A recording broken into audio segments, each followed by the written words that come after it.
Buenas tardes con todos y todas. Muchas gracias por participar del segundo Seminario Iberoamericano de Estrategias de Promoción Lectora, la importancia de la lectura en la primera infancia.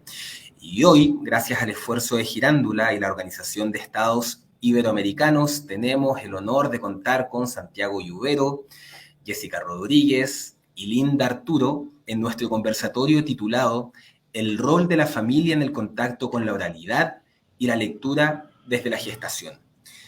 A continuación, antes de comenzar, voy a presentar una breve semblanza de cada uno de nuestros participantes. Santiago Yubero es catedrático de Psicología Social de la Educación, doctor en Psicología y licenciado en Pedagogía. Actualmente dirige el Centro de Estudios para la Promoción de la Lectura y la Literatura Infantil, CEPLI, de la Universidad de Castilla-La Mancha, y también el Grupo de Investigación en Psicología, Educación y Lectura. Jessica Rodríguez es escritora, editora, investigadora y docente universitaria del Perú. Es licenciada en Educación por la Universidad Femenina del Sagrado Corazón y doctora en Literatura por la Universidad Nacional de San Marcos. Se ha dedicado a investigar temas vinculados a la literatura, la escritura creativa, la promoción lectora, la gestión de proyectos editoriales y el diseño de libros y colecciones. Y actualmente es directora fundadora de Delirio Ediciones. Finalmente, en nuestro conversatorio contamos con Linda Arturo, que es del Ecuador. Ella es médica pediatra y escritora de cuentos infantiles y juveniles. Actualmente se desempeña como médica pediatra tratante en el servicio de neonatología y coordinadora de aseguramiento de gestión de calidad del Hospital Gineco-Obstétrico Isidro Ayora de Quito, así como se ha desempeñado también como docente en diversas universidades del Ecuador. También, actualmente, cursa un doctorado en bioética. Como les mencioné antes de comenzar la transmisión, el conversatorio tiene como objetivo reflexionar desde sus respectivas experiencias sobre el rol de la familia en el contacto con la oralidad y la lectura desde la gestación. Les cuento que 3 ejes temáticos van a guiar todo este proceso. El primero es oralidad y lectura en la gestación. El segundo, experiencias de promoción lectora con personas gestantes. Y el último, la importancia de la familia en el contacto con la oralidad y la lectura desde la gestación. Por cada uno de los tópicos mencionados se plantearán una serie de preguntas que podrán responder en entre 5 o 10 minutos, dependiendo del tema que se vaya a abordar. Eso yo se los voy a ir mencionando en el momento correspondiente.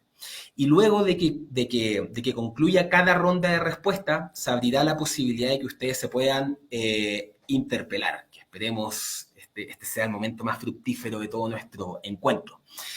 Y por último, les aviso a nuestros espectadores que de todas maneras van a poder ir planteando algunas preguntas. Vamos a comenzar con el primer eje temático, que como les mencioné, se titula Oralidad y Lectura en la Gestación. Para este instante, ustedes van a tener 5 minutos para responder y posteriormente vamos a tener 10 minutos para que se puedan interpelar. Ahí yo voy a ir controlando los tiempos y por favor no me tilden de dictador si es que a veces les pido que pasemos a otro tema. Vamos con la primera pregunta que le voy a pedir a Santiago que por favor comience respondiendo. Luego le voy a pedir a Jessica que lo haga y finalmente también a Linda. Este orden igual los vamos a ir cambiando a medida que se desarrolle este encuentro. Vamos. ¿Cómo las personas gestantes se pueden vincular con la oralidad y la lectura? Vamos a ver, voy a ser lo más concreto posible y me van a sobrar tiempo, ¿no? Yo creo que no es que, vamos a ver, para que las personas se puedan vincular con la oralidad y la lectura, ellas tienen que tener raíces con respecto a esa oralidad y a esa lectura. Es decir, una de las claves, y lo digo ya de en principio, de todos estos procesos es la idea de que las familias tienen que entender y comprender que la lectura es vital para el desarrollo personal de sus hijos, porque tienen que tener asumido que lo era vital también para ellos y si tuvieron esa oportunidad, la aprovecharon o no la aprovecharon. Es decir, la clave de todo es considerar la lectura como un elemento importante tanto en el desarrollo personal como social. Dentro de la lectura, lógicamente, está la comprensión lectora, pero también está la oralidad como principio para seguir todo ese proceso. Bien, dicho esto, y como nosotros trabajamos los aspectos, hay otros componentes psicológicos que son fundamentales. Por ejemplo, establecer relaciones de apego entre la lectura, la lectura, la oralidad, ¿no? Los que son los cuentos, el cancionero infantil. En el caso del CEPLI, por ejemplo, el centro que yo dirijo, hay unas investigaciones impresionantes del profesor Pedro Cerrillo y de su equipo sobre el cancionero popular, que es ni más ni menos que toda aquella literatura no escrita fundamentalmente, aunque se ha reflejado en lo escrito, que los pueblos a través de su cultura han vivido y han sentido en la relación con los demás. Y eso es lo que transmite el apego fundamental para que los hijos vayan aprendiendo la cultura de los padres y al mismo tiempo vayan aprendiendo que la lectura y la comprensión del mundo a través de ella, pues es fundamental, ¿no? Pues yo simplemente dejo esto. Nosotros en las investigaciones que se realizan sobre el cancionero popular, que ya digo que es este grupo de investigación que lo realiza y que están en la web del CEPLI, pues se habla de canciones de cuna, se hablan de adivinanzas, se hablan de muchísimos tipos que se están perdiendo, pero que también hay especialistas que lo están recogiendo. Yo creo que la clave es esa relación afectiva, emocional, estableciendo el apego en la familia, que creo que es fundamental y que ayudará en el desarrollo personal y social. Perfecto, Santiago, muchas gracias. Planteaste ahí una idea fundamental que tiene que ver básicamente con la idea de que es imposible que exista este contacto, el contacto entre las personas gestantes con la lectura y la oralidad, si es que no existe una intención primigenia, por decirlo así, por parte de la familia. Sobre todo, esa idea simbólica, pero al mismo tiempo muy real, de valorar la lectura y la comprensión como un elemento vital, ¿no? Vital en tu desarrollo personal y social, ¿no? Es esa idea que nos transmitieron a nosotros, los que tuvimos esa suerte, ¿no? de poderlo recibir, de lo importante que era entender el mundo, ¿no? A través de las historias y a través de las experiencias de otras personas escritas u orales, ¿no?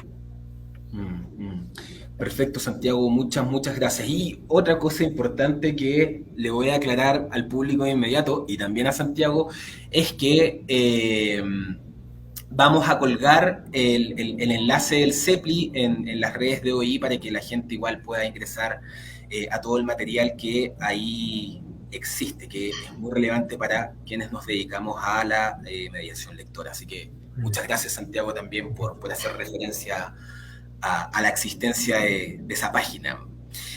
Jessica, por favor. ¿Qué tal? Buenas tardes. Bueno, gracias por la invitación a este panel y la posibilidad de encontrarme con gente tan valiosa como los que me acompañan esta tarde. Santiago ha mencionado una especie como de prerequisito para este trabajo, ¿no? Yo agregaría una cosa más al marco, que es que pues lo oral es una práctica sociocultural. Entonces, cuando se trabaja con familias, creo que una de las cosas que hay que tener en cuenta es precisamente eso, o sea, el contexto en que se van a dar las estrategias, los proyectos que puedan vincular la oralidad con las mamás, ¿no? O con las familias que van a tener un bebé. Venimos, en el caso de Latinoamérica, pues de sociedades donde el oral está todavía muy vivo, muy presente. Entonces creo que en este puente que queremos trazar, una pieza fundamental es esa, ¿no? El contexto en el que se vaya a dar. Y creo que eso es una ganancia en la medida en que mucha gente a veces se excluye de la lectura porque dice, por N razones, ¿no? Porque siente que incluso pues ya no es una cosa cotidiana, entonces espera recibirla de fuera y no ser como un agente activo. Pero si uno les recuerda que el oral está tan vivo y es tan importante y tan decisivo en sus vidas, entonces puede crear primero una actitud, ¿no? Positiva para esto. Luego rescató también la dimensión afectiva y emocional. Y a ese nivel yo empezaría a precisar de algunas cosas, ¿no? Que a veces vemos la gestación como algo que se produce dentro del vientre de la madre, pero también interviene en realidad todo el cuerpo de la mujer, bueno, más allá de la familia también. Entonces, es importante su sensibilidad, su mentalidad, su entorno, su ambiente familiar. Y por eso es que en concreto, para hacer este puente, creo que hay que estimular todas esas dimensiones en la mamá. No sé si puedo comenzar a enumerar, ¿no? Pero que bueno, son más o menos sabidos, pero en primer lugar pues, se habla mucho de la lectura en voz alta, ¿no? Tanto de cuentos, de poesía, de juegos verbales. Estas con sus variaciones, con las articulaciones, con la acentuación de la voz, pues ayuda a que el bebé que van a nacer pues empiece ya a experimentar, ¿no? Ese mundo que está allá afuera. También es importante el diálogo, ¿no? De la mamá con el papá, de la mamá con el bebé, porque pues también esas cadencias, esas inflexiones, esa modulación, pues van despertando también, ¿no? Capacidades, potencialidades cognitivas, creo, y en el feto. También la música, ¿no? Creo que es otro elemento importante y de ahí lo que ha señalado también Santiago, ¿no? La importancia de la selección o de la recuperación de textos con ritmo, como los arrullos, las rimas y las nanas. Entonces, eso, creo que ese puente de partida del contexto y debe ser variado. Gracias. Muchas gracias a ti, Jessica, y creo que tocaste un punto clave teniendo en cuenta la realidad de nuestros países, la realidad básicamente de Iberoamérica, donde creo que es un poco habitual que en nuestras poblaciones no exista un vínculo muy significativo entre las personas y la cultura escrita, pero tú, frente a eso, de algún modo planteaste que la oralidad es una primera puerta fundamental. Me gustaría eventualmente volver a ese tema que, insisto, es fundamental y para eso nos vamos a poder interpelar después. Linda, por favor. Sí, ahí sí creo que me escuchan, ¿no es cierto? Ahí estamos. Bueno, pues Santiago estableció la base, Jessica dio el marco y yo lo relleno. Lo interesante, sí, por supuesto, o sea, las primeras memorias que uno tiene, de cuando uno es niño o cuando uno es bebé, incluso cuando es feto, es la voz de la madre, es la voz materna. Es el segundo sonido que escuchamos a partir de la concepción. El primero es el latido cardíaco. Y ese latido cardíaco después se va transformando en un susurro que escucha el feto, que escucha el bebito intraútero, y de la voz de mamá, o de la persona gestante. Y después es el resto de la familia. Entonces es un bebé que ya viene con experiencia, porque muchas veces pensamos que los bebitos nacen y nacen de nuevo. No, ya tienen una experiencia de 9 meses, que han sido formados intraútero y que tienen ya suficientes estímulos para poder reaccionar a lo que se presenta en el mundo exterior. De tal manera que el parto nada más es parte del proceso de la vida iniciado con la concepción y terminado con la muerte. Pero realmente ese bebé ya tiene muchas experiencias y es capaz de reconocer la voz de quien le estuvo cuidando durante esos 9 meses intraútero y que después lo cuidará en sus brazos. Entonces ahí, de hecho, la importancia de la oralidad en el recién nacido es impresionante. Como decía Santiago, nos vuelve personas, nos vuelve seres humanos a través del neurodesarrollo, que después tocaré en el último punto, Sebastián. Pero yo creo que también el hecho de que nuestras mamás han dejado de cantar Y eso nos hemos dado cuenta en nuestras maternidades. Las mamás ya no cantan, las mamás ya no les leen, ya no les cuentan cuentos a los bebés. Agarramos el aparatito, el celular, y le chantamos una canción, no importa de qué sea, aunque sea Maluma, pero le ponemos. Pero en cambio se ha perdido esa conexión, ese attachment del que hablaba Santiago, de esa unión en relación a la voz materna, el cerebro del bebé y también el cerebro materno, porque ya sabemos, como decía Jessica, no solamente el proceso es intraútero, es en todo el cuerpo y sobre todo el cerebro materno se modifica, que también lo comentaré posteriormente. Y yo creo, y me parece fundamental, y es parte de la formación que yo les doy a mis alumnos de 9º semestre de la Universidad Central del Ecuador en neonatología, de que se debe conocer cómo funciona ese cerebro materno para que se pueda apoyar al bebito, no solamente desde lo clínico, técnico, biológico, sino también desde lo humano, desde lo humanizante, de lo socializante, de lo que significa para nosotros como profesionales de salud orientar a una mamá que acaba de tener su bebé, sobre todo si es que es primeriza, sobre todo si es que es adolescente y sobre todo si es que está sola. Porque antes en Latinoamérica pues nos hemos caracterizado por las familias ampliadas, pero esto se ha ido modificando y nos hemos vuelto más bien de familias muy nucleares. De la mamá, el bebé y su esposo trabaja y se queda solo con el bebito. Entonces, recuperar esa noción de familia ampliada. Y, por ejemplo, en las consultas pediátricas, en las consultas neonatales, el profesional de la salud, ergo pediatra, ergo auxiliar de enfermería, enfermera, sí deberíamos tener esa formación de literatura infantil, aunque parezca extraño y un poco salido de los cabellos, pero yo creo que sí es necesario que también demos esta orientación, porque es parte de nuestro trabajo de aconsejar a las madres en neurodesarrollo. No solamente coja la manito y hágale tales ejercicios, no, también es el cantar, también es el comentar, también es el hablar. ¿Cómo hablarle al recién nacido mientras la mamá le está dando de lactar? Entonces, son aspectos tan interesantes que se pueden fomentar desde la consulta pediátrica o neonatal. Permitir que abuelas, tías abuelas, intervengan en el cuidado. O sea, hay una tendencia muy marcada, sobre todo en Norteamérica, en que ya las abuelas no tienen nada que ver con el cuidado y la crianza de los niños. Y eso no debería ser así, porque las abuelas son dobles mamás. Entonces, esa capacidad que han tenido de criar a sus propios hijos y ahora sin esa responsabilidad, el de querer más aún al nieto y a la nieta, y con estas canciones antiguas, yo recuerdo mucho un par que me cantaba mi mamá, es la nanita Nana y el dulce Jesús mío, o sea, eso se me quedó impresionantemente metido en la cabeza a tal punto que uno de mis cuentos se llama Nanita, la princesa de las iguanas. O sea, de cuando acá usted, Linda, combinó las iguanas ecuatorianas y de Galápagos con el cuento de la historia de la nanita, que es una preciosa canción española.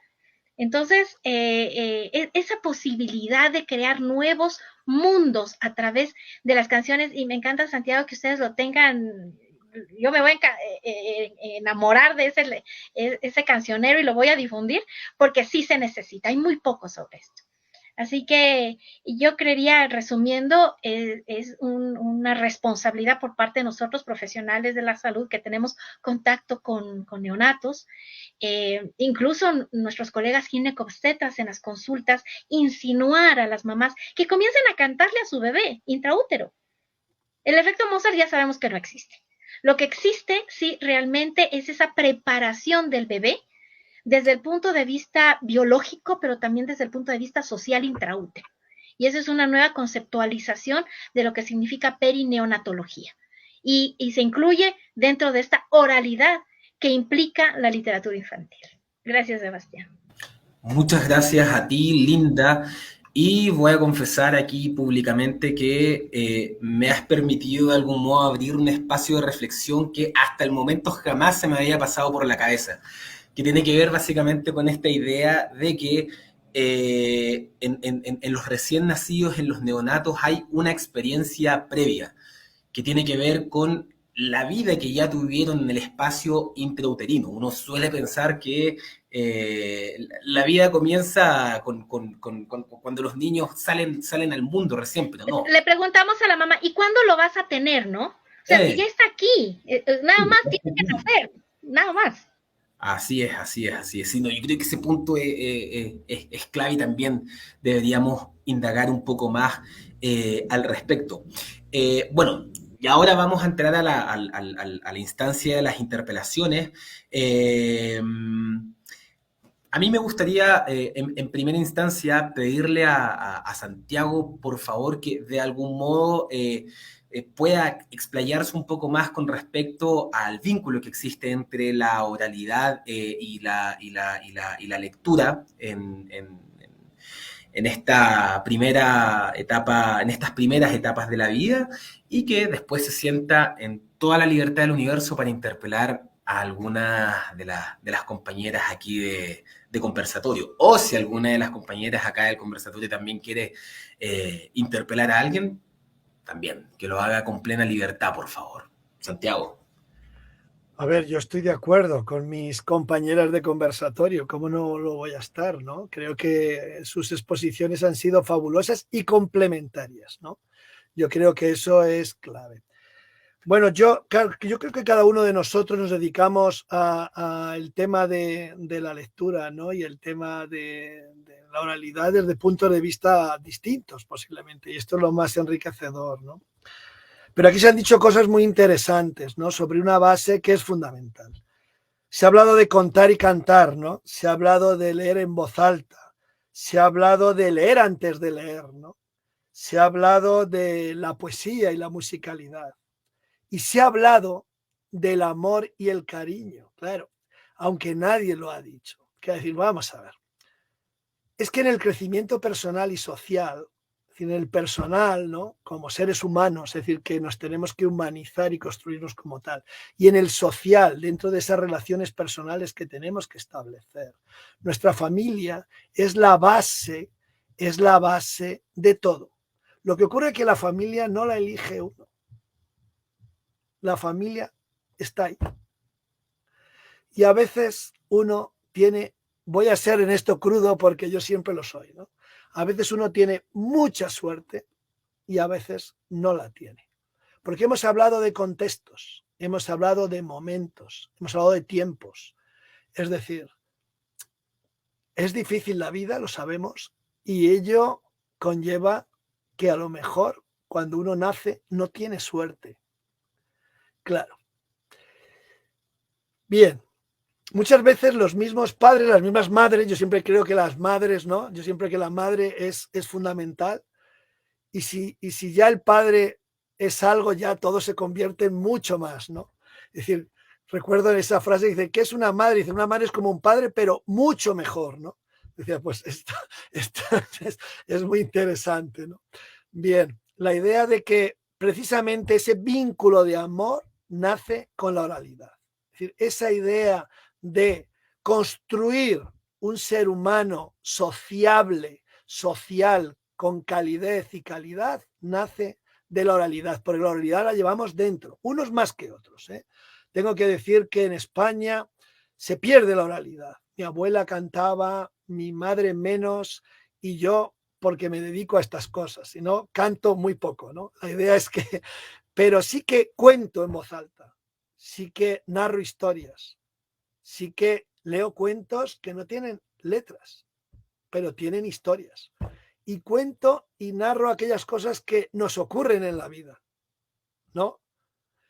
Porque leo el mundo y leo el mundo desde esa oralidad. Y si ya encima hay musicalidad, mucho mejor, porque la música es un elemento determinante del desarrollo personal y afectivo, ¿no? Que nos engancha, que nos hace conectarnos, ¿no? Con realidades y disfrutar y todo esto. Y todo esto, que tiene vínculos de amor y de cariño, es clave para nuestra construcción como seres humanos. Claro, muy bien. Pero después tenemos que valorar el hecho de que las historias ocurren en la vida y que también están escritas y que hay que entenderlas e interpretarlas, porque es una forma de conocer el mundo, de verlo y leerlo e interpretarlo. Y eso es una posibilidad tan grande, tan positiva y tan valiosa, que si tenemos el afecto y el amor, ¿no?, utilizando la oralidad, y después tenemos ese proceso en el que se valora la lectura como un elemento importantísimo, pues de verdad que tenemos un tesoro, que esa es un poco la clave de todo esto. Ahora bien, las posibilidades, los contextos. Por eso nosotros los especialistas, los que amamos este mundo, tenemos razón de ser. Con materiales, con motivaciones, con estrategias, con convencimientos, ¿no? Yo creo que esa es un poco el speech, ¿no?, el marco en el que nosotros nos movemos. No sé si puedo complementar con algo a Santiago. Por supuesto, Jessica. Y solo Por una favor. cosa chiquita que bueno, que me ha venido a la memoria, hasta me ha emocionado un poco. Yo he trabajado muchos años para algunas editoriales transnacionales, grandes, y por supuesto estoy muy agradecida de todo ese aprendizaje. Pero hace poco abrí mi propio sello, y no es por hacerle propaganda a él, sino por una cosa muy puntual. El primer libro que edité con este sello es un libro de poesía, con un clásico de la literatura latinoamericana, que es Rubén Darío. Es un libro doble que tiene a Margarita y a la Sonatina, dos poemas cuentos de Rubén Darío que tienen mucho que ver con esto, ¿no?, con la fascinación por lo oral, pero también por lo escrito, en fin. Entonces, entre tantas cosas que a uno le preguntan cuando bueno, prepara estos lanzamientos, me decían, pero poesía, ¿por qué? Yo siempre digo, pues, ¿por qué no? O sea, durante muchos años yo escuchaba cada vez que tenía que sustentar un plan editorial que la poesía pues no vende, pero también estos mismos años me han enseñado que depende cómo uno la puede presentar. Y entonces dije, si voy a emprender esto es para hacer libros que no he podido hacer antes. Entonces, no importa, digamos, si van a estar más limitados de circulación o lo que sea. Creo que lo importante es creer realmente nosotros que mediamos en el poder que tiene la palabra, ¿no? Y también en el poder que tienen estos vehículos que soportan también lo oral, como son los libros. Entonces, por eso decía que lo de Santiago me emocionaba un poco, porque es cierto, hay que tener en cuenta el contexto, pero no hay que desanimarse. O sea, los contextos siempre los vamos a mirar críticamente, ¿no? Siempre van a tener ahí, van a ser retos que nos van a imponer determinadas decisiones. Y yo leía para esta mesa una investigación, por ejemplo, que habían hecho en Colombia. En realidad es la sistematización de un programa con presas y con presas gestantes o madres de niños en la primera infancia. Y fue un trabajo muy duro. Está colgado, bueno, ahorita no tengo la referencia, pero está colgado en internet de la Universidad Central, me parece. Y todo el trabajo que tuvieron que hacer el equipo de investigación, de replantearse muchas veces el inicio de este proceso, porque hubo que convencer a las madres primero de que ellas eran personas valiosas y que podían hacer mucho por sus hijos, ¿no? Desde que los tenían en el vientre.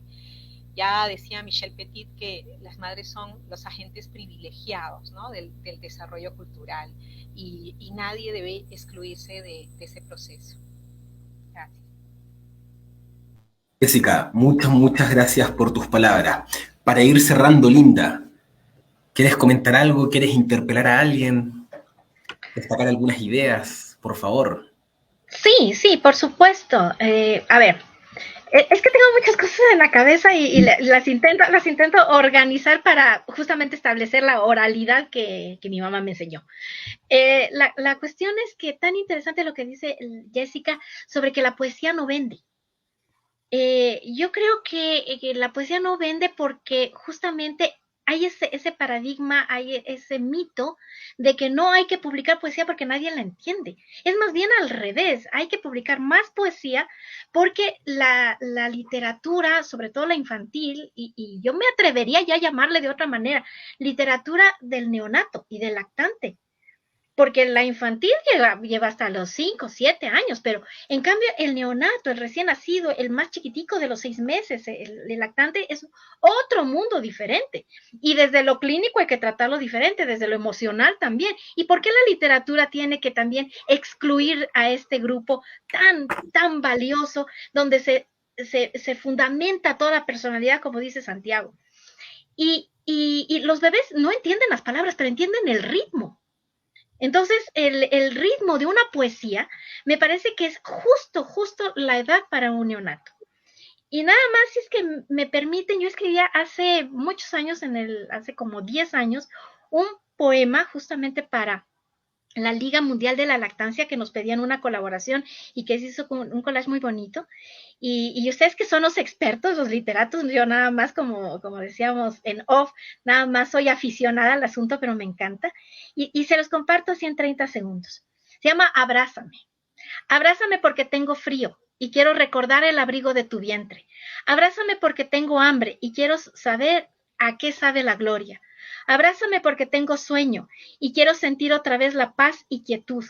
Abrázame porque quiero mirarte y en tus ojos ver el mundo que me espera. Abrázame porque quiero olerte y que tu aroma me acompañe siempre. Abrázame porque tengo miedo y quiero que me enseñes a no tenerlo. Abrázame porque pronto yo seré quien te abrace y recordaré que fuiste tú quien primero me amó.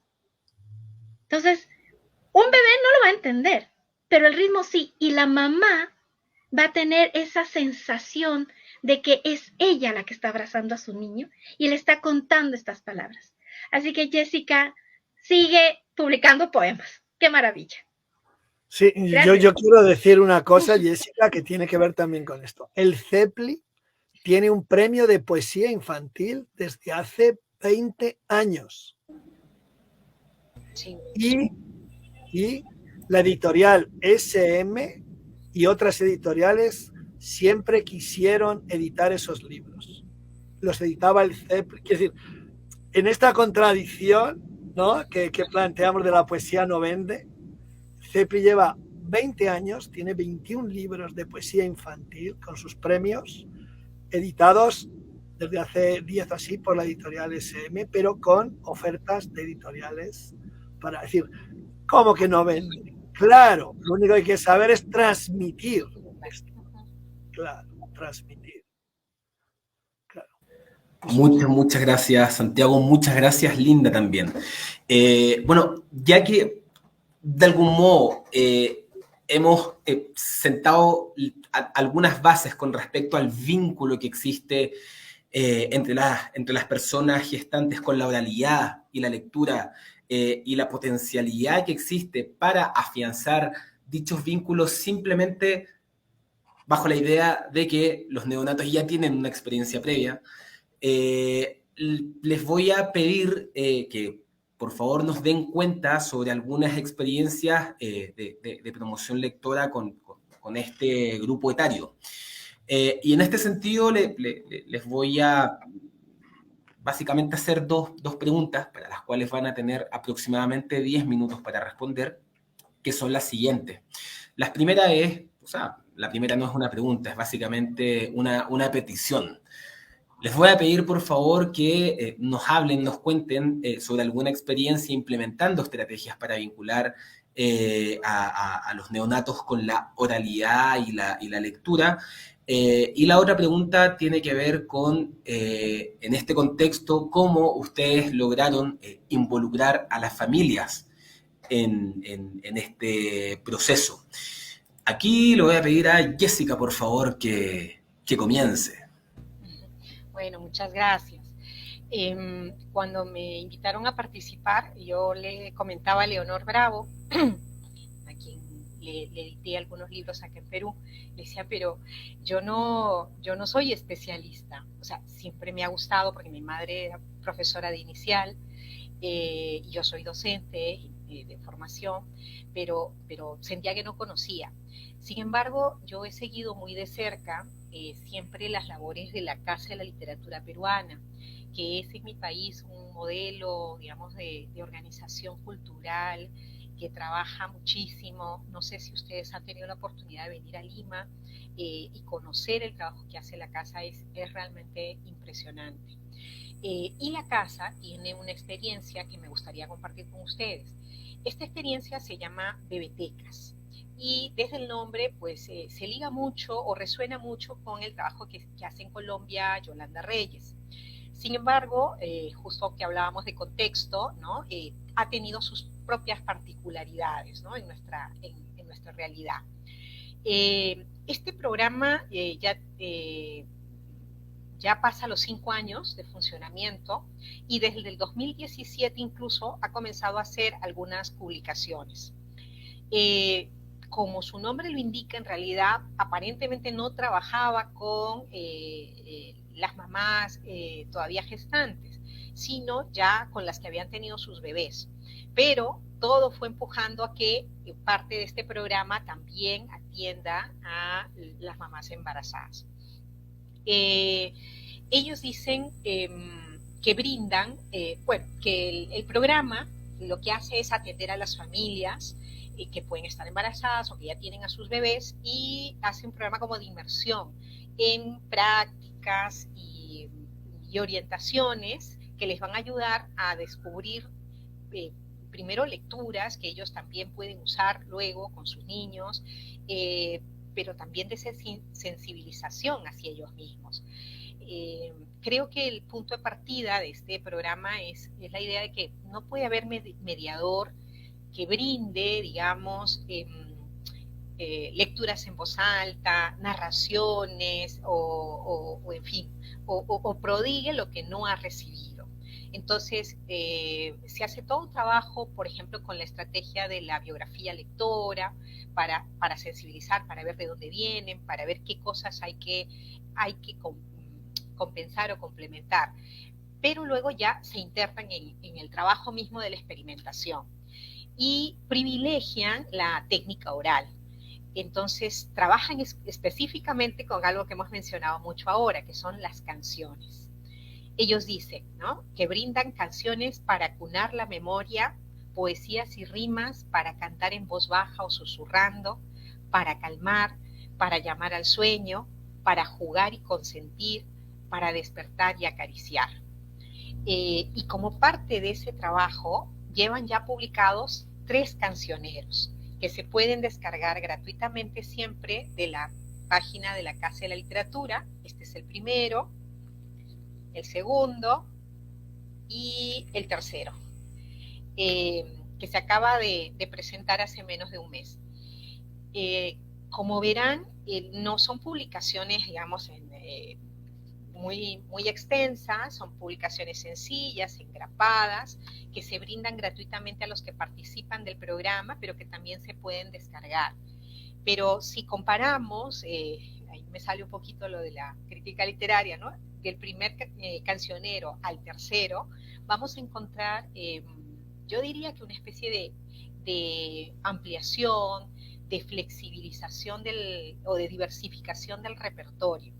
Por ejemplo, hay un acento muy especial en la diversidad lingüística también. Entonces, se están retomando canciones de tradiciones de distintos lugares del país. El objetivo es fortalecer la relación, dicen ellos en la introducción de su trabajo, entre madres, padres y recién nacidos. Con cuentos, poemas, cantos y arrullos de la tradición oral y de la literatura infantil.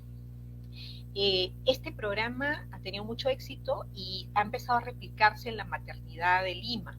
Todavía no ha salido a muchas otras instituciones, pero ya hay un convenio con el Ministerio de Salud de acá. Entonces hay eso que también reclamábamos, ¿no?, con Linda, que haya como un trabajo, digamos, interdisciplinario, ¿no?, para atender mejor a esta realidad. No solo eso, sino que tiene un elemento también muy bonito que por ahí salió con Santiago. Lo coordina una promotora de lectura acá, que se llama Silvia Mesa, pero también se complementa con el trabajo de voluntariado de los abuelos cuentacuentos, que también es otra estrategia de la Casa de la Literatura. Y también hay un coro de niños que participa de algunas de las presentaciones o de las actividades que realiza este espacio. La directora de la Casa de la Literatura suele decir que las bibliotecas son lugares de palabra y de lectura, donde las mamás ayudan a las mamás y a los papás a retomar o aprender a hacer de la palabra un vínculo afectivo con sus niños. Entonces, bueno, esa es la experiencia que yo podría compartir, que me parece que es de las más interesantes que se hacen en mi país. Gracias. Gracias a ti, Jessica, y qué envidia. Una preguntita corta, ¿cuánto tiempo lleva funcionando este programa ya?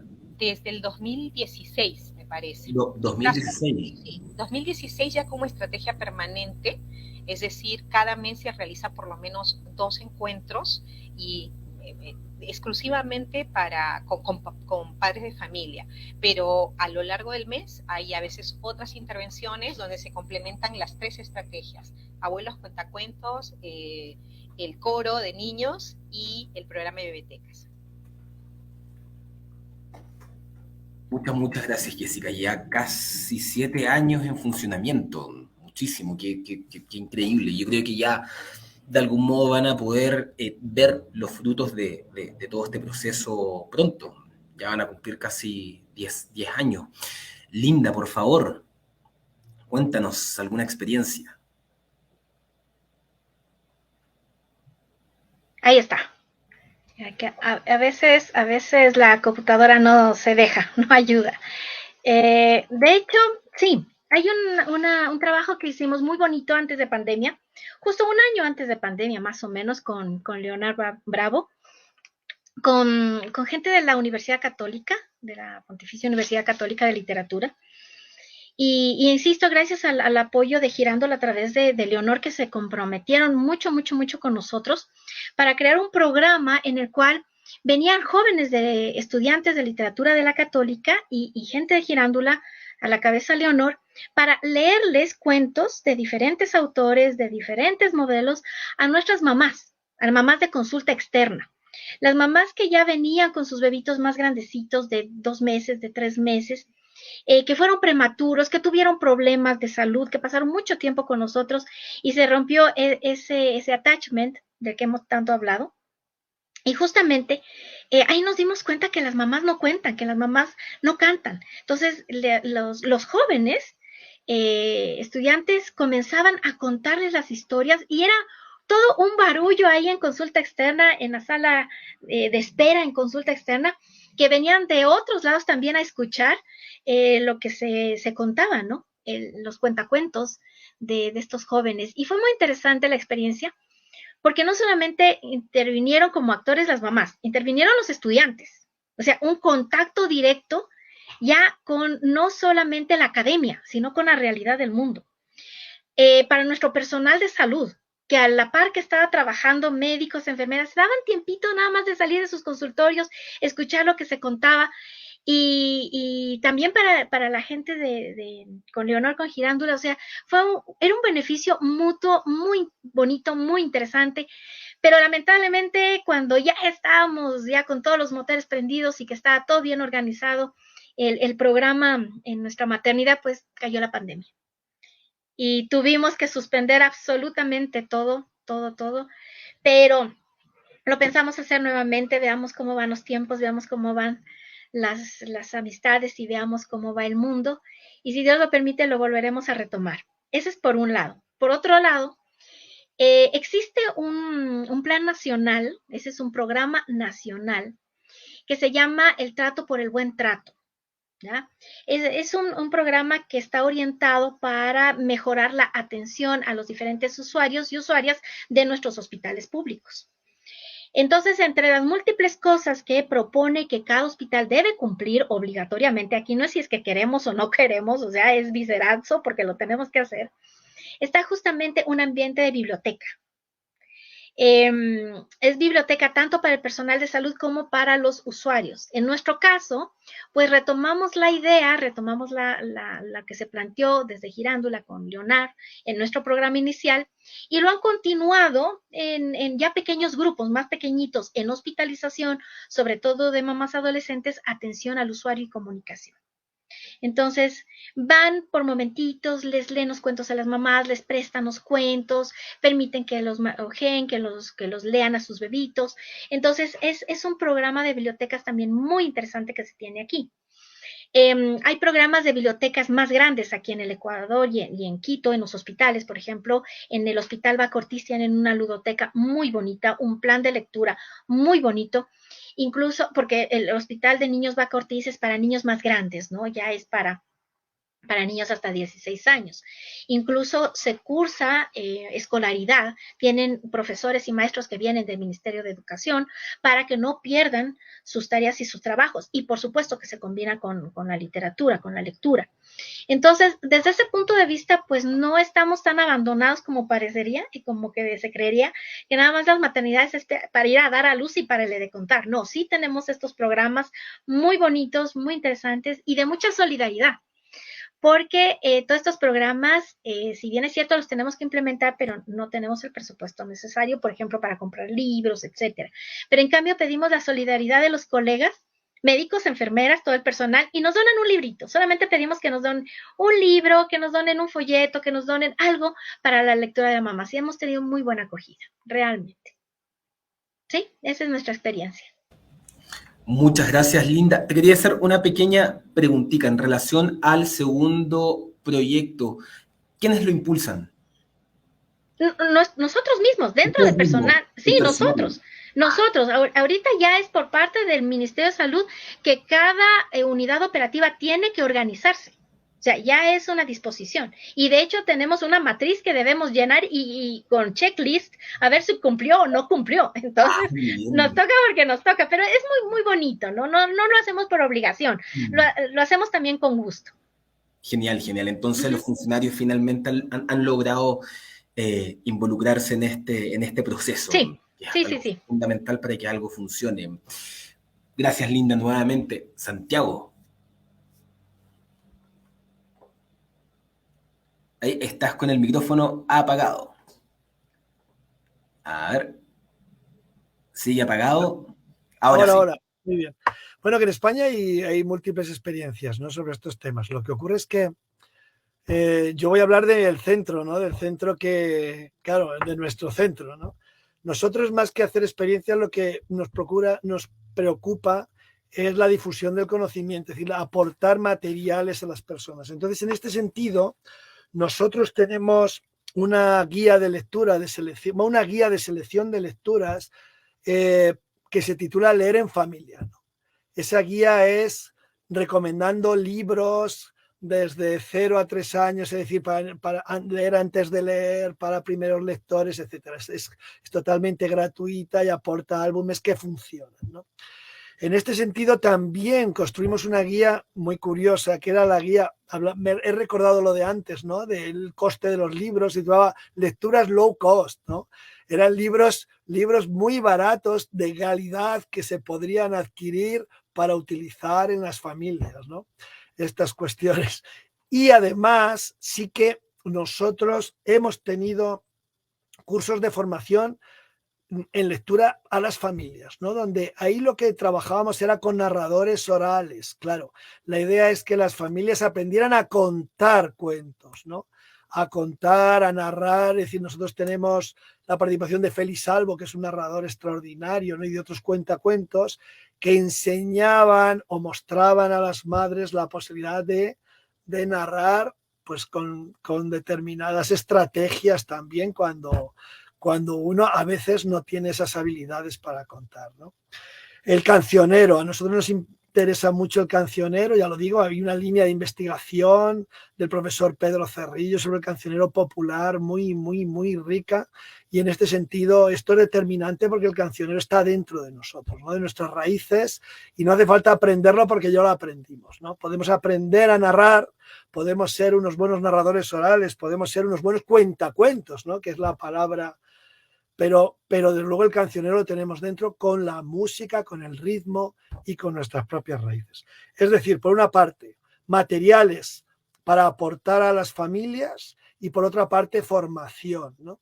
También es verdad que hemos contribuido en algún caso en las bibliotecas con sesiones a familias, ¿no? Para que supieran seleccionar libros y se entrenaran, ¿no? Tuvieran estrategias para poder contarlos, ¿no? De distintas formas. A veces con sus hijos allí presentes, ¿no? Hijos que no sabían leer y otras veces madres que esperaban niños. Y también incluyendo a sus padres, ¿no? A los padres. No nos olvidemos de el hombre, ¿no? Ahí y el papel que tiene, ¿no? Y por supuesto algo que a mí me fascina, que son los abuelos y las abuelas, ¿no? Que nosotros hemos usado entre comillas mucho para que cuenten en los colegios, y en un apartado que no tiene tanto que ver aquí, pero sí, y es en diversidad funcional, para niños con síndrome de Down, para niños con lesiones cerebrales, donde los abuelos iban y contaban historias. Los niños, eso es un placer enorme, una locura total. El vínculo afectivo, ¿no? El vínculo afectivo que se crea en cómo se cuentan historias y se viven, ¿no? Y se viven conjuntamente. Nuestro papel es fundamentalmente aportar estrategias y aportar materiales para que se puedan desarrollar las cosas. Muchas gracias, Santiago. Antes de comenzar con la instancia de las interpelaciones, te quería hacer unas preguntitas muy puntuales. La primera es, bajo este proyecto de libros low cost, ¿qué títulos difundían, publicaban? Lo otro es, la otra pregunta tiene que ver con cómo ustedes como universidad logran vincularse con la comunidad, con las familias, ofreciendo estos cursos.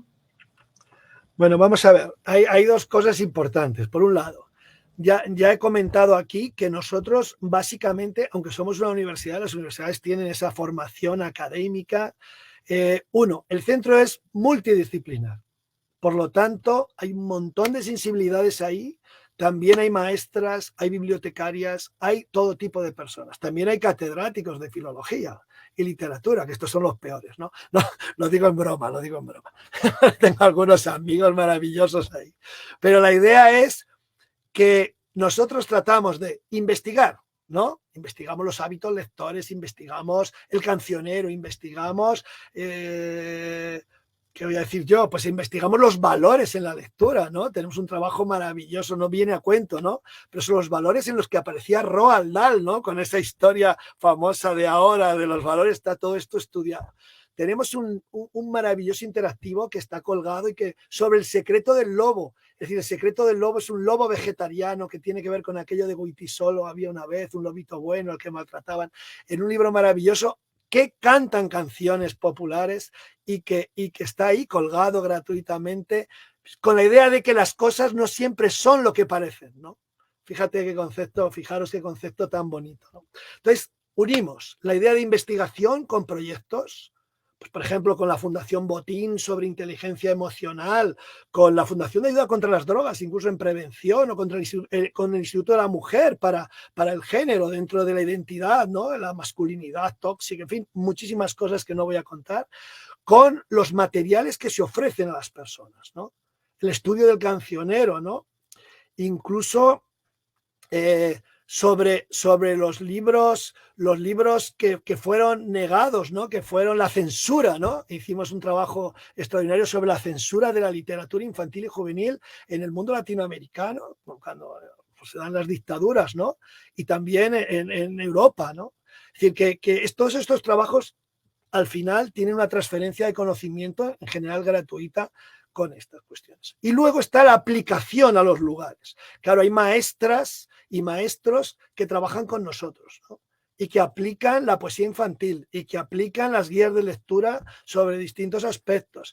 Y luego hay bibliotecarias, ¿no? Fundamentalmente, ¿no? Maravillosas bibliotecarias que en sus bibliotecas de pueblo trabajan con el cancionero, trabajan con las madres que todavía no lo son o que lo van a ser, con las personas que están interesadas, ¿no?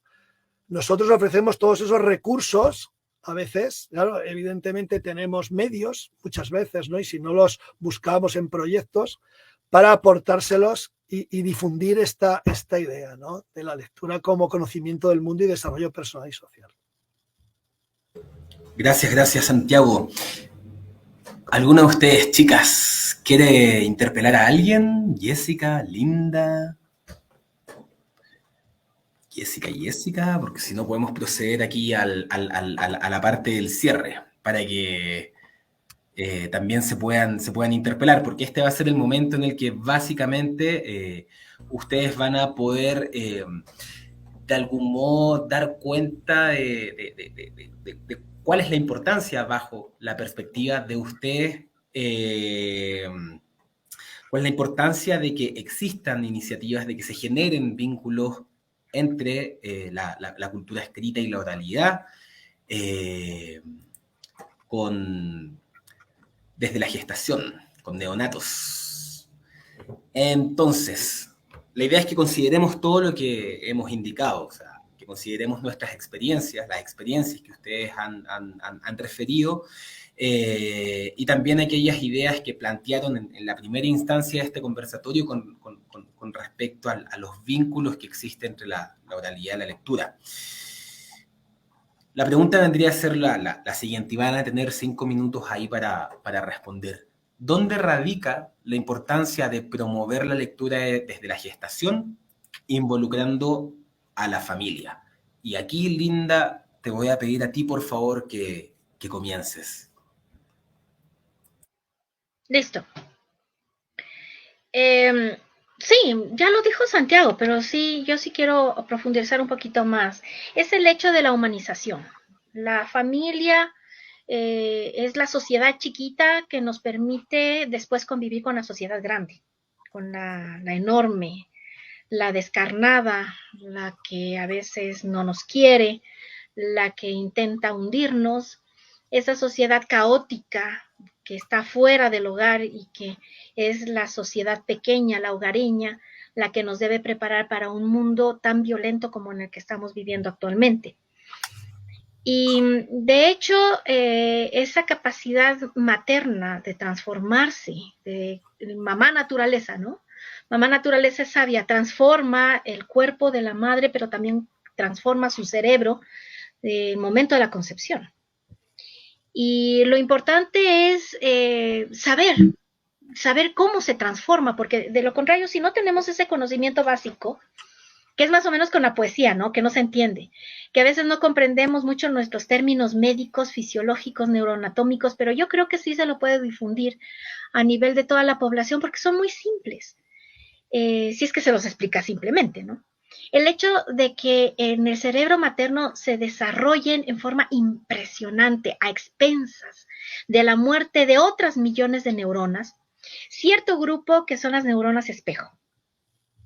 Las famosas y dichosas neuronas espejo gracias a las cuales tenemos empatía y compasión, en la que nos ponemos en los zapatos del otro y queremos que el otro deje de sufrir, pero también hacemos todo lo posible para que ese sufrimiento sea mínimo o desaparezca. Yo como siempre digo, no tengan compasión, no tengan empatía conmigo, no me gusta la empatía, porque la empatía es nada más decir, yo te comprendo, levanto los brazos, me doy la vuelta y me voy.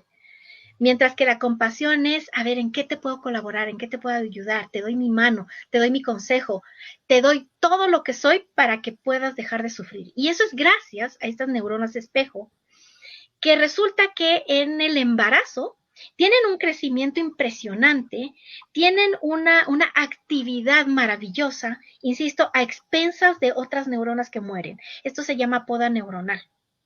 Y esta poda neuronal se hace, por ejemplo, a expensas de ciertas neuronas de la concentración. Por eso es que a veces muchas mamás están en las nubes, ¿no? Se dice la maternidad es estar en las nubes, porque no, estoy hablando y no me hace caso. Sí, es por este cambio neurofisiológico, neuroanatómico, que se produce maravillosamente para el cuidado de esa cría humana. Una cría que según uno de mis mejores profesores de neonatología, que Dios ya lo tiene en su gloria, él nos decía, el ser humano en el nacimiento, el bebé en su nacimiento, es el ser más indefenso de toda la naturaleza. No hay otra cría de mamífero que sea tan indefensa como la del ser humano, pero con una potencialidad en su cerebro de ser prácticamente el regente de la naturaleza. Y esto nos conlleva a otro tema, que es el ser actor activo y el actor pasivo. La madre, como parte de la especie humana, como parte de ser humano y como parte de ser persona desde el punto de vista filosófico, pues tiene esa capacidad de proteger a ese ser pasivo, que es el que acaba de nacer, que es nada más un ser humano. Pero la construcción de la persona se hace desde el momento en que ya se comienza a sentir ese bebé. Cuando nace el bebito, se producen raudales de dopamina, que es la hormona del amor. Mamá y bebé se enamoran y resulta que al momento de cortar el cordón umbilical se pierde esa unión física, pero se recrea esa unión emocional de amor y de cariño que dijo Santiago. ¿Qué pasa entonces? El entonces significa, ¿qué significa ser mamá? ¿Qué significa ser papá? ¿Qué significa ser familia? Es el enseñar a esa cría humana, a ese ser humano que tiene una impresionante capacidad de desarrollo, a que justamente potencialice sus mejores opciones. Y la mejor manera de lograr esa potencialización es a través de la oralidad primero y la lectura después. Mi mamá decía, y yo recuerdo que me preguntaba cuando era chiquita, que si quiero conocer muchos mundos. Y yo me imaginaba que era, qué sé yo, viajar tal vez, mirar televisión, porque a mí siempre me ha gustado la televisión desde los 3 años, ¿no? Entonces, no, era la lectura. Aprenda a leer, mija, yo le enseño y verá cómo descubre otros mundos. Y es cierto. Quien vive la vida simple, pues vive una vida. Quien vive la vida a través de la lectura vive miles de vidas. Y esto nos enseña, se nos enseña desde la cuna, desde el hogar. Pero, insisto, actualmente la sociedad tan materialista, tan utilitarista, tan hedonista y tan, como dice Sigurd Bauman, la sociedad líquida. Nada se queda, todo fluye. No tenemos los mismos relojes. Los relojes ahorita son digitales. Solamente nos marcan el minuto. Ahí tenemos en vivo 1.03. A diferencia de los relojes analógicos, en que se mira el segundero como da la vuelta y hay una historia previa. Eso es lo que está pasando en nuestra sociedad. Entonces, yo creo que aquellos que estamos convencidos de esto, los que estamos convencidos entre nosotros, pues tenemos que difundirlo. Y este es un gran espacio para poder difundirlo. Así que, insisto, a Girándula, a Oye, es una maravillosa oportunidad y yo me siento honrada de estar con Jessica, con Santiago, contigo, Sebastián. He aprendido mucho, sigo aprendiendo, es maravilloso. Voy corriendo a mirar a la página que nos ha indicado Santiago. Jessica, me encantará leer alguno de los libros tuyos, pero yo insisto que hay que orientar, hay que aconsejar, hay que dirigir, hay que difundir. Falta mucha difusión. Y la difusión también es comunicación. Yo estaba pensando mientras les escuchaba un proyecto loco. Algún día tal vez lo logremos hacer en conjunto, Jessica, o con Santiago. Realidad virtual para recién nacidos. La Academia Americana de Pediatría sugiere que en niños menores de 6 años no se utilicen medios electrónicos como celulares, computadoras. Eso es irreal. Eso no funciona en el mundo real. Funciona en las guías, en las guidelines de la Academia Americana de Pediatría, pero no sirve en la realidad, porque ahorita, incluso todo recién nacido, mira esto. Entonces, esto tiene que convertirse no en un demonio, sino en un ángel, que pueda orientar y que pueda transformar el cerebro del ser humano de las próximas generaciones, posiblemente como cerebros externos incorporados. Y eso será lo que viene, transhumanismo. Aunque no nos guste, aunque nos duela la palabra, pero el transhumanismo llegó para quedarse y hay que darle un sentido ético, neuroético, desde el punto de vista social. Y creo que la literatura puede ser ese puente que puede establecerse entre lo que significa esa oralidad, lo que significa tener un libro en las manos, pero ahora que tenemos medios electrónicos, adaptarlos a la nueva modernidad y adaptarlos al nuevo cerebro de los niños que están naciendo. Así que yo encantada y ha sido un honor participar con ustedes. Gracias. Linda, y para nosotros también ha sido un honor participar contigo en esta instancia. Y qué importante lo que mencionas con respecto a que es fundamental que promovamos comunicacionalmente temas vinculados a la importancia que tiene la lectura y la oralidad en todas las etapas de la vida, y también que demos cuenta de los proyectos que estamos llevando a cabo por lo mismo. Aquí me voy a adelantar antes de que se acabe este encuentro, que cuando ya concluya todo, por favor, me remitan las páginas las páginas donde ustedes difunden las actividades que realizan, la página del CEPLI, la página de Lirio, la página donde nosotros, Linda, nos podemos dar cuenta de lo que están haciendo ustedes también como funcionarios de la salud, porque de verdad yo no tenía idea, pero es una actividad que tiene demasiada importancia y que el país se tiene que enterar de lo que ocurre. Así que sí, por favor, les pido que me manden toda esa info para que nosotros también la podamos difundir a través de las páginas de la OEI. Jessica, por favor, esboza tus conclusiones. A ver, nos preguntas por qué desarrollar estos proyectos incluyendo a toda la familia, ¿no?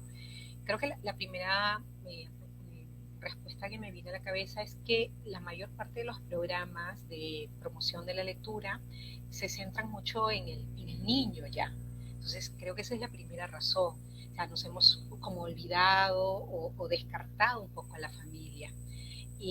Cuando todo el que se inicia en este campo sabe que pues los padres y los cuidadores tienen una importancia muy grande, ¿no? en la formación lectora de los niños, como modelos. Bueno, ya hemos hablado también, ¿no?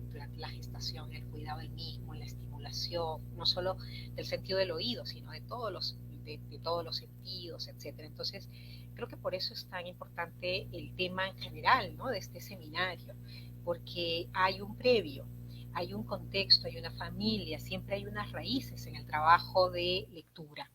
Y a veces nos volvemos pues por buscar la eficiencia, entonces concentramos todo en el lector. Hay otra razón más, ¿no? Y es que para tener estas familias con capacidad, con competencia y capacidad de autonomía ¿no? en su impacto en los niños, pues ellos tienen que desarrollar también algunas habilidades, algunos gustos en relación con la oralidad, con la lectura. Y entonces por eso es que creo que todo este trabajo es un trabajo de intervención. A partir de mi experiencia de promotora de la lectura también, he anotado algunas cosas, ¿no?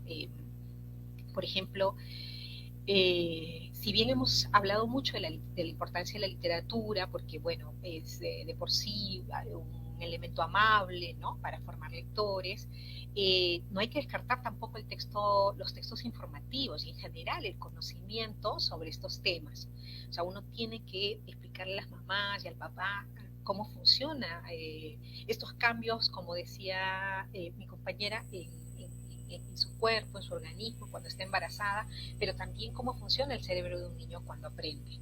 Y hay que alcanzarle también estos recursos a los papás para que puedan informarse, ¿no? Para que puedan operarse cambios también dentro de ellos y puedan estar realmente convencidos de lo que están haciendo. Entonces, yo hablaría como un primer elemento para todo este trabajo con la familia de orientación a madres y padres en la selección de recursos, de lecturas y de actividades que puede hacer mientras espera el bebé y en la infancia temprana. Y por eso es también tan importante lo que señalaba también Santiago, ¿no? Ellos desde la investigación nos aportan mucho de estos elementos que los mediadores especializados o los que preparan un proyecto, los gestores culturales, van a procesar y van a saber alcanzar también a su público, ¿no? En este caso a los padres y a los cuidadores. En segundo lugar, complementaría el trabajo de lectura de textos con la creación literaria. De hecho, esto lo he visto mucho, no solo en las bibliotecas que les mencioné, la Casa de la Literatura, sino en general en el trabajo que hacemos con familias y con bibliotecarios, ¿no? La creación pues, ayuda a la mamá o al papá o a la familia que espera a canalizar el estrés, a expresarse, a procesar y comprender el proceso que está viviendo, a dialogar, etc. También la narración oral, lo que señalaban, ¿no?, sobre los abuelos, cuentacuentos, o la presencia incluso de el narrador. Porque cuando la familia experimenta estas técnicas de narración oral, descubre en ella recursos expresivos que le van a ser muy útiles de diferentes maneras cuando el niño vaya creciendo, ¿no? Desde incluso, digamos, como ser modelos de expresividad para los niños, como también para poderlos leer mejor y ayudarles en el fondo a que ellos también lean esos signos en su entorno.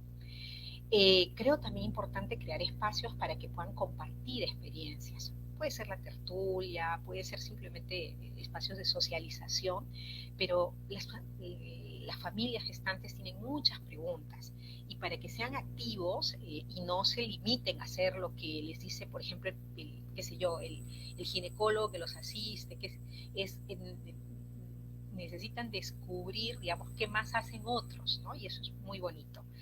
Hay algunos recursos también lindos para acompañar este proceso, como la bitácora o el diario de familia, pero, digamos, en general podríamos resumirlo como que hay que estimular, hay que visibilizar como una experiencia positiva el caminar juntos. No espera solo la mamá un bebé, en realidad ya lo tiene, sí, como decían también acá, y además no está sola o no debería estar sola, ¿no? Y bueno, eso, comunicación, mucho cariño, pero también mucha información. Gracias. Muchas gracias, Jessica, a ti. Santiago. Bueno, vamos a ver, por concretar, decir que la familia lo es todo. Claro, la familia es la base de todo. Realmente, si tu familia tiene unos valores positivos, cuando hablo de valores da valor a cosas que son esenciales, entre las que puede estar perfectamente puede estar la empatía, puede estar la solidaridad, pero puede estar la lectura y la educación, que eso son cosas claves. Eso tú lo vas a adquirir y no vas a tener problemas en el futuro. Quiero decir, una familia que apoya con unos valores fuertes, que los tiene integrados, solo necesita la escuela como un complemento. Es decir, todo es ir corriente abajo. La escuela está fundamentalmente cuando la familia falla, porque la familia no la elige uno y a veces tiene mala suerte. Los padres, por tanto, tienen una parte de, no solo de modelos, porque a veces ellos no han tenido la oportunidad de integrar, ¿no?, ciertos valores, pero sí de aprender que esos valores son importantes. Por ejemplo, puede haber padres que no lean, pero sí que valoren mucho la lectura. Puede haber padres, y esto va a ser más fácil de explicar, que no tengan una educación, que no hayan tenido educación porque sus circunstancias no fueron muy complicadas y muy difíciles, pero creen en ella. Y creer es la clave, porque es el valor fundamental. Cuando unos padres creen en la educación, su contexto, el ambiente que desarrollan, potencia la educación de sus hijos, y para sus hijos es muy fácil. Yo a mis alumnos en la universidad les pregunto quién es la persona de su familia que les apoyó para estar ahí en la universidad. Gente a veces muy pobre, con pocos recursos, con becas y tal, pero siempre las madres son las que dijeron: tu hija estudiarás, vas a estudiar por encima de todo. Y esas son las chicas que están ahí, cuando las familias. Entonces, ¿qué ocurre con esto? Pues que la familia es fundamental como mediadores entre los valores que van a adquirir, y en la mediación de esos valores está la educación y la lectura. Claro, eso es clave. La familia tiene que creer en que eso es fundamental. Nuestras investigaciones, ya no voy a contar mucho, ¿no? Pero nuestras investigaciones sobre el poder de la lectura digamos, en el desarrollo académico de los chicos, en el desarrollo escolar de los chicos, es impresionante.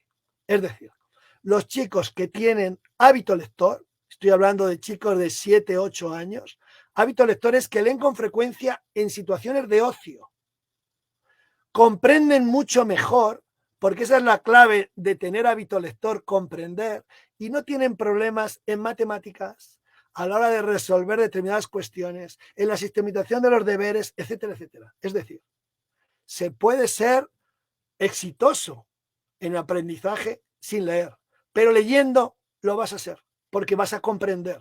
Nadie ama la lectura si no entiende, porque va unido. Esa es una de las claves. Bien. Padres como mediadores, ya no solo como modelos, sino como personas que se creen de verdad que eso va a mejorar. Yo recuerdo siempre a mi padre diciéndome, ellos no fueron a la escuela, pero no fueron a la universidad. Yo fui el primero de mi familia que fue a la universidad. Es decir, en España, ¿no? En mi familia. Y mi padre siempre decía, el estudio abre puertas. Abre puertas.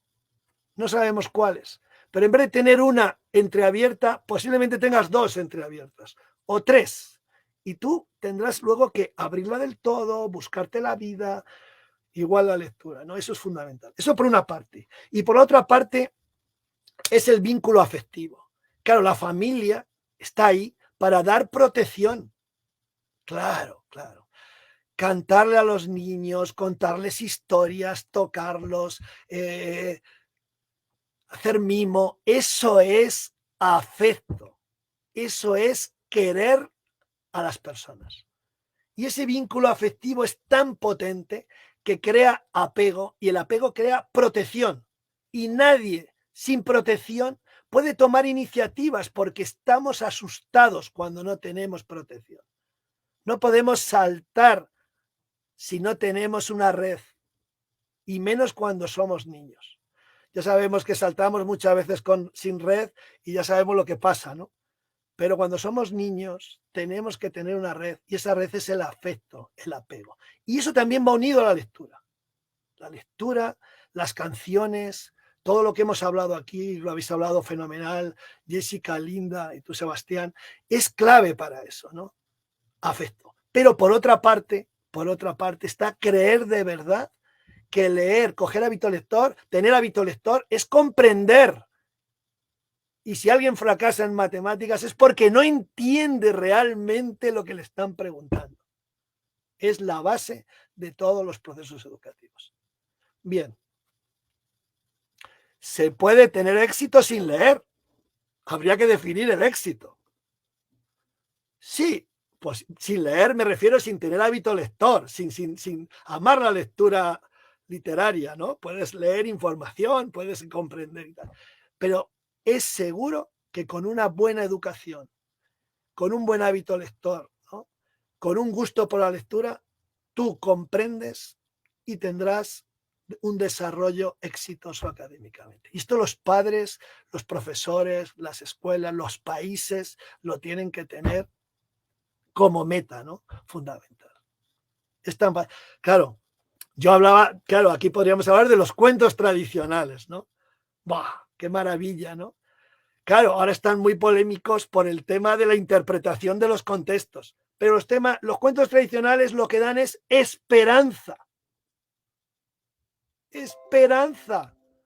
La vida te va a ir fatal, puede irte fatal, pero si tú eres una buena persona, si tú haces cosas que tienen valores positivos, te salvarás.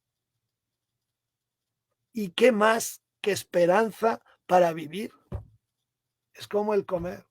Entonces, ahí es donde tenemos que, nuestra obligación real es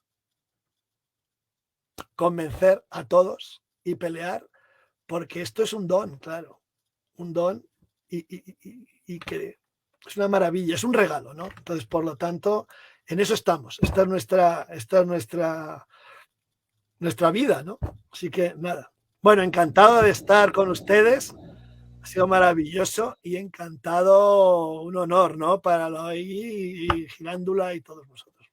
Muy bien, muchas gracias por invitarme. Santiago, a ti muchas gracias por aceptar.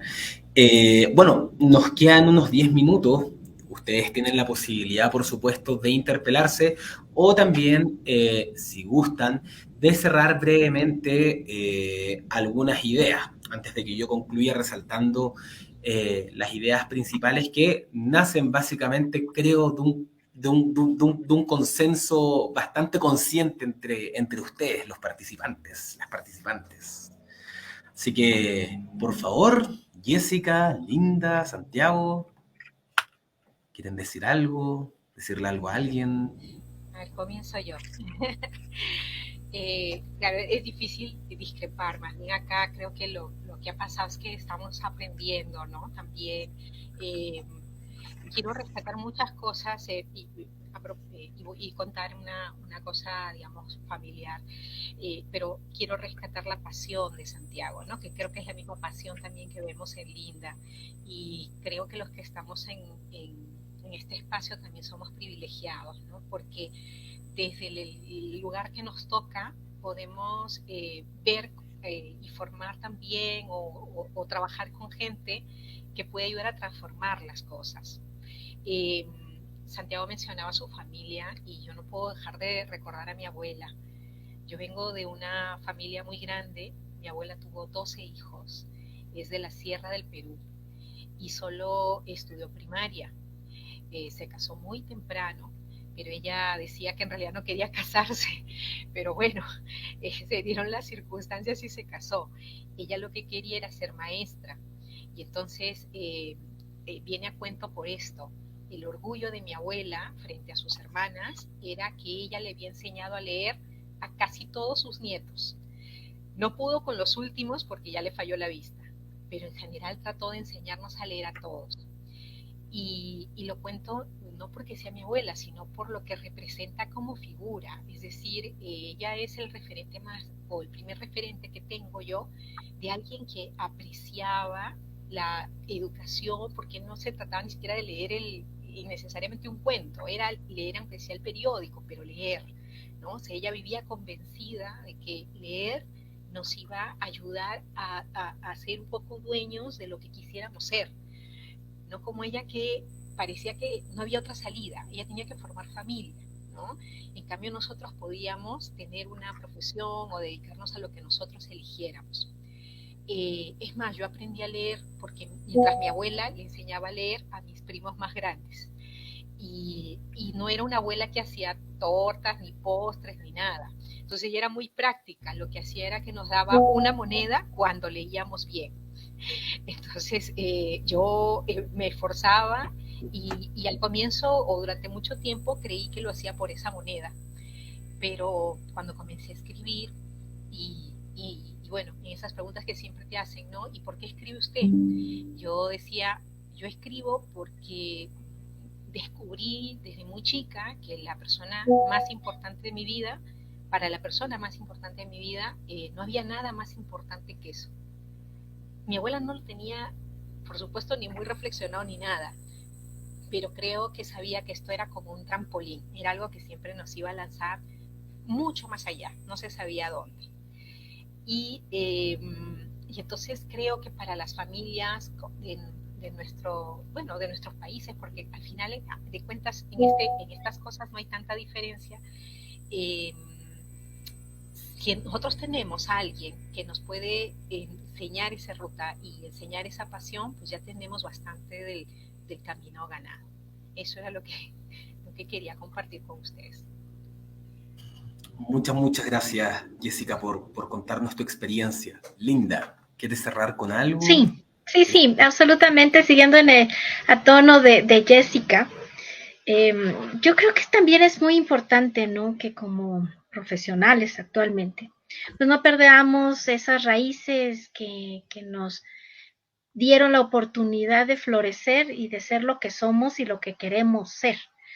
Porque muchas veces hay la tendencia, la sociedad actual es la tendencia, no, primero profesional, después es tu familia, después eres tú como persona. Primero tienes que desligarte y tienes que ser descarnado de emociones, sobre todo en profesiones como la mía, en donde hay mucho dolor, mucho estrés, se manejan muchos sentimientos negativos. Y yo creo que ese es uno de los problemas que tenemos en la sociedad actual, que nos olvidamos de reconocer que somos como somos por quienes nos formaron. Y yo sí, donde me paro, pues pongo a mi mamá en el sitial donde se merece y a mi padre que falleció hace 17 años lo mismo. Yo soy hija única. Como dice Santiago, pues uno no escoge a su familia y uno tiene la suerte de caer en una familia maravillosa como ha sido la mía, como es la mía. También otras familias como la de Dostoyevsky, por ejemplo, si Dostoyevsky no hubiera sido con su familia como fue, no hubiéramos tenido Crimen y Castigo seguramente, pero bueno, esos ya son extremos más aristotélicos, pero en realidad, siguiendo y poniendo como ejemplo mi familia como modelo general, el hecho de que mi padre en cambio sí era filósofo, y mi madre, maestra de primeros años y después nutricionista. Entonces no me quedaba de otra que leer. O sea, no tenía oportunidad de escaparme, no había manera. Entonces, sí, fueron promotores de lectura muy fuertes, muy potentes, pero no impositivos, porque eso también es algo importante, ¿no? El no imponerle al niño, a la niña, que lo que son los padres tienen que ser los hijos, ¿no? Existe algo que se llama epigenética, lo conocemos. Cada quien viene con sus genes, cada quien viene con sus cartas ya dadas, la genética, pero no como dice Freud. Si ya naciste chueco, pues morirás de chueco y lo que hacemos es que aceptes que estás chueco. No, no va por ahí la cosa, perdón Freud.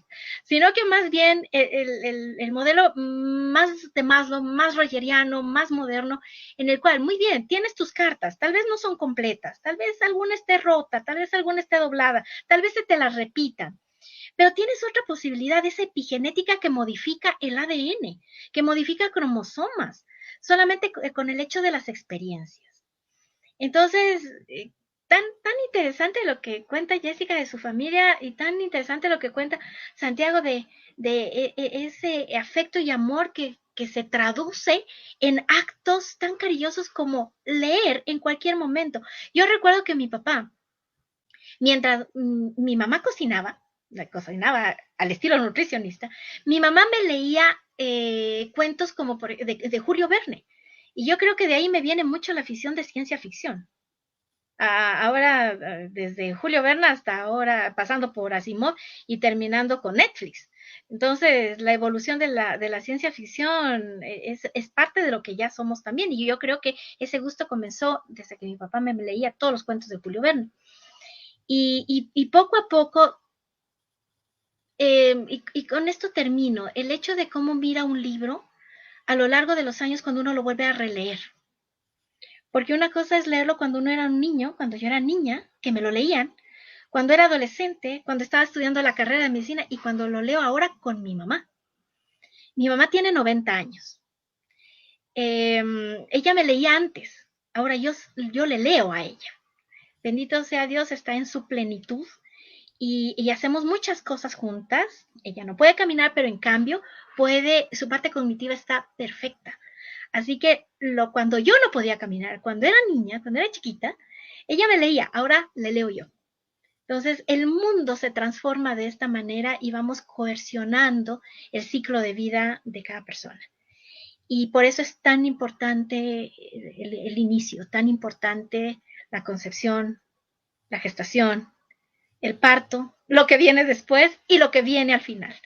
Entonces, creo que la lectura, incluso en cuidados paliativos, se habla mucho de leerle al que uno cuida.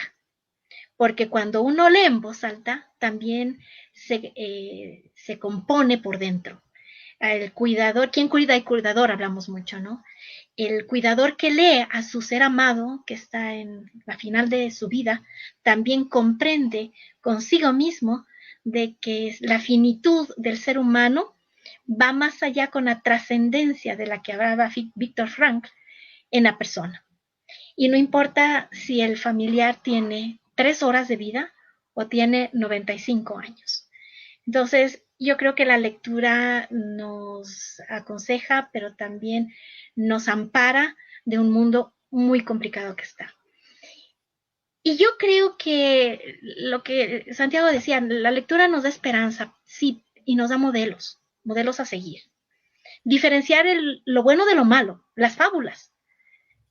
Todas las fábulas nos indican esto es bueno, esto es malo. Y a mí me da un poco de resquemor actualmente cuando se dice es que los cuentos infantiles no deben ser moralistas. No sé qué se entiende por moralista en esa expresión. Deben ser moralistas, porque la moral es la bioética en acción. Es lo que significa aplicar en la vida real qué es bueno y qué es malo. Y si no sabemos desde que somos niños qué es bueno y qué es malo, Dios ampara este planeta. Pero si logramos que nuestros niños puedan diferenciar a través de las fábulas que estamos construyendo entre todos nosotros, los que nos gusta escribir literatura infantil, y damos una orientación de valores que tanto insistió Santiago, de la maravillosa poesía que habló Jessica, pues entonces el mundo será mucho mejor para vivirlo. Y gracias por haberme invitado nuevamente, Sebastián. Qué honor. Y gracias a ti, Linda, por haber aceptado. De hecho, no puedo decir otra cosa, o sea, no puedo utilizar otra palabra para referirme a lo que me ocurrió en esta conversación, que o sea, es la inspiración. Quedé realmente inspirado, quedé realmente con unas ganas gigantescas de ponerme a explorar qué es lo que hace Sepli, de ver qué es lo que está publicando Jessica con Delirio, y de visitar ahí el Isidro Ayora donde Linda. O sea, realmente tengo unas ganas gigantescas de hacerlo. Y ya para concluir, voy a básicamente cerrar con 3 ideas que desde mi perspectiva nacieron bajo una especie de consenso que surgió en la conversación de ustedes. La primera es que la oralidad es básicamente la primera herramienta que nos permite a nosotros los humanos leer el mundo, de ahí también la importancia de la música. La segunda es que la oralidad también es una puerta enorme, gigante, para lo que viene a ser posteriormente la cultura escrita. Lo otro tiene que ver con la idea de que la cultura escrita, al ser una práctica sociocultural, nos facilita básicamente nuestra comprensión del mundo y nuestro estar también en el mundo. Y lo último, que creo que ustedes ya lo mencionaron con mucha, mucha fuerza, tiene que ver con que nuestros primeros vínculos con la literatura y con la escritura también va a depender fundamentalmente de la importancia que nuestras familias le den al tema. Así que atentos a quienes nos están viendo con respecto a esa idea, por favor. Y bueno, ha sido un honor, insisto, compartir este espacio con ustedes. Agradezco en nombre de Girándula y Ecuador y la Organización de Estados Iberoamericanos su disposición para participar en este conversatorio, del que, insisto, salgo inspiradísimo. Y muchas gracias a quienes nos estuvieron viendo el día de hoy. Los invito a participar en todas las actividades que se van a estar proponiendo en el marco del segundo Seminario Iberoamericano de Estrategias de Promoción Lectora, Importancia de la Lectura en Iberoamérica. Y bueno, para enterarse de ellas pueden revisar las redes sociales tanto de Girándula como de la OEI. Y por lo inmediato les cuento que a las 6:30 de Ecuador tendremos la charla magistral La canción, puerta de entrada a la literatura, que va a estar a cargo de la docente de la Pontificia Universidad Católica del Ecuador, Mónica Bravo. Así que gracias nuevamente, por favor. Muchas, muchas gracias. Lo pasé muy bien. Espero que nos volvamos a ver. Sí, vivo. Por favor. En vivo y en directo. Muchas gracias. Muy bien. Muchas gracias. Chao. Abrazos, abrazos.